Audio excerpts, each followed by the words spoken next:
Alright, so I just watched The Amateur with Rami Malek and Lawrence Fishburne. This was a really good movie. I wish the ending was different. I wish it was a little bit better. Turns out this movie is actually a remake. So I didn't know like this movie was a remake of the first movie that came out in the 80s. I didn't know that. All right, I thought this was like a one-off thing. But it turns out this is actually a remake. So guys, welcome to the video. Welcome to the movie review. Please like and share and comment and subscribe. Man, Elijah back with the video. So basically it's about a guy, you know, Rami Malek playing a guy who works for the CIA, all right? And his wife, who he loves a lot, who turns out is actually the same woman that plays Lois Lane in the new Superman movie that came out this year. I was like, she looks familiar. I've seen her somewhere. I said, oh, okay, she plays Lois Lane in Superman. No, I still have not seen that movie. Maybe I'll watch it, maybe I won't. I don't know. It looks bad. I don't know. But anyway, this is not a Superman movie review. This is the Amateur movie review, all right? So yeah, the same actress from that movie, she's in here playing his wife. So she goes on a trip. And by the way, Rami Malek, his character, he's like, as the red pill guys would say, oh, he's a beta male, all right? Now, I'm not a red pill guy. I don't, like, agree with a lot of stuff they be saying and stuff. I don't call myself alpha male, beta male stuff. I say leave it for the animals. I just say I'm a cool, calm, confident person, confident guy. All right, I don't use all that red pill, alpha male, do this, do that, make my food, my laundry. Nah. But anyway, some people say, oh, okay, he's a beta male, and his character is a beta male. All right, but this is different because the beta male has power over the so-called alpha males and other people. All right, and he's using his brain than his strength. All right, his intelligence. So I thought that was very cool and very interesting to see. But yeah, so as I was saying, his wife goes on a trip to Europe, all right? And he's working for the CIA, and then something happens. They tell him, hey, there's been a tragic event that took place where your wife was staying in Europe, where she was visiting.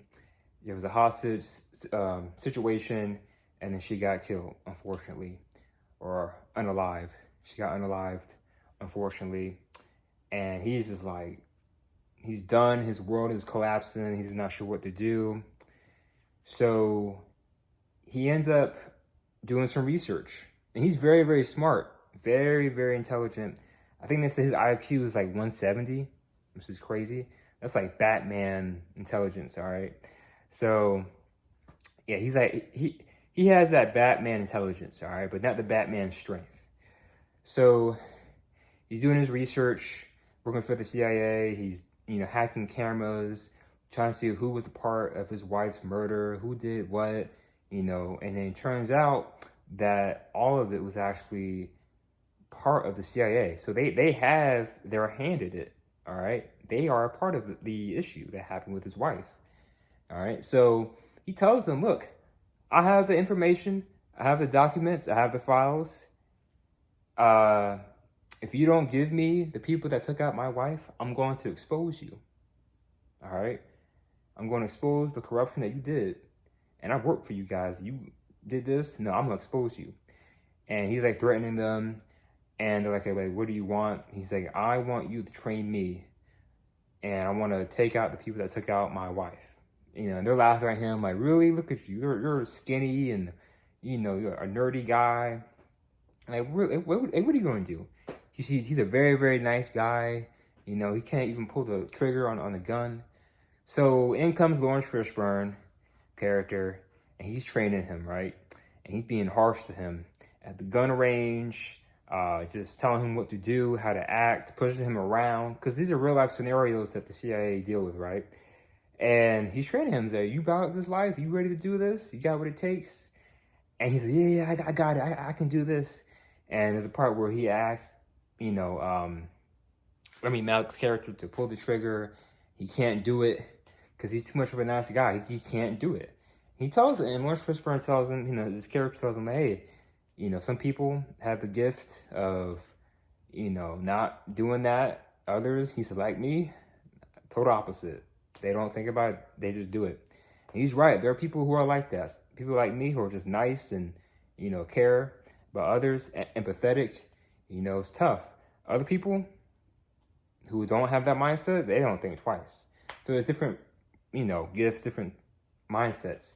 So throughout the movie, he realizes, well, okay, I can't kill like that. I can't just do that. I can't go up to someone and do that. I can't kill. So he uses his brains, his intelligence, his CIA training, as a computer guy, to take out his enemies.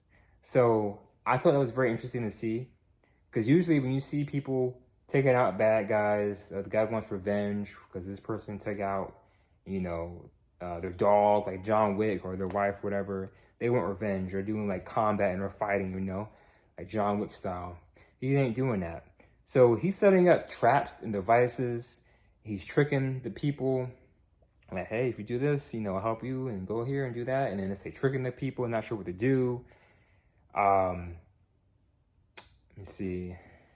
He's hacking the cameras, facial recognition, everything. So he's like dialed in. He's like two steps, 5 steps ahead of, I would say his own people, the CIA, and people that took out his wife. Let me see. There's a funny chase scene with him and Lawrence Fishburne where he's chasing him. I thought it was funny. But then he used that scene, where it's a scene, like I said, it's a scene where he's chasing him, and then he like corners him in a situation, and then it settles down for a while, and then boom, something happens, catches him off guard, and then he's running on foot, and Lawrence Fishburne's character is like, what happened to him? Like, where would he go? Trying to find where does this guy go? So I thought it was cool seeing him using his intelligence to take out the bad guys, and using his skills. There's a part where there's a pool, right? And you see it in the trailer. There's a really nice pool that is connected to one building to the other building like a bridge. Now, I don't care how nice this pool looks, how safe they claim it is. I'm pretty sure they have pools like this somewhere in the world. Probably in Europe, probably in Dubai, probably in Brazil. Who knows? But I will never swim in a pool like that. That pool looks a little too risky for me. Nah. One mistake and no. So yeah, there's a pool scene, and he messes with the pool, and something happens with the pool, and it's like, yep, that's exactly why I'm not swimming in that. But yeah, the ending of this movie, it was okay. Yeah, it was kind of boring. It was, I would say it's between like boring and okay. It wasn't great. It was just like, okay, I was kind of hoping it would end differently. Yeah, I didn't like the ending. I did not like the ending like that. I feel like the ending could have been made a lot better. A ton of lot better.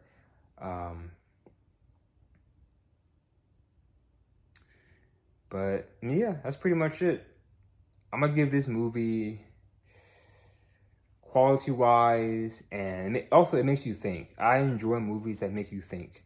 All right, like Christopher Nolan, he has great movies that make you think, makes you like think deeply about things going on, what's going on behind the scenes. So this movie definitely made you think. And this movie, by the way, is not for everyone. All right, it has a lot of slow points, a lot of slow parts in the movie, a lot of talking. There is not a lot of action in this movie that you think there might be. This is not a John Wick movie. This is not a Bourne movie. This is not a Mission Impossible movie. I would say this is not a James Bond movie at all. But it's kind of similar to 007, kind of similar to the Bourne movies, but there's more dialogue, more talking. The fight scenes are here and there. I would say there's like maybe like two, three, or four major fight scenes. Not a lot, and they're quick fight scenes too. But for the most part, it makes you think and makes you use your brain more. Because the guy, you know, Remy's character, he's using his brain to take out his opponents, his enemies, not his strength. There's a funny part where he catches one of the guys and they're like stuck in a situation where they can't really move because something will happen. And he's walking away like, you know, if you jump really fast, you might avoid the blast. And then something happens and it's like, okay, that was pretty cool. That was a cool scene. The way he said that and then that happened and he couldn't really do anything. Yeah, this was a really good movie. Made me think. Looked pretty good. It definitely makes you think about what's going on with the Alphabet Boys, you know, the CIA and whatnot, and how they really are a part of different stuff that happens in the world, big events that happen in the world. I do believe that happen worldwide. But yeah, I thought it was a really good movie. I'm gonna give it a 9 out of 10. Even though there's not a lot of stuff in it, not a lot of fight scenes, they were slow. I thought it was a really good movie. And again, I said, it made you think. It made me think. Like I said, it won't be free for everyone. You might think this movie is a 5 out of 10. And if you think this movie is below a 9 or below an 8, below a 7, I won't argue with you because I can see why you would say that. Because it's not like, you know, it doesn't really draw you in like that. But yeah, that's my review to The Amateur. You can check it out on Amazon, Amazon Prime, and you can check it out on Hulu. Guys, please like, share, and comment, and subscribe. And I will see you guys in the next video. I am out. Take care. Peace.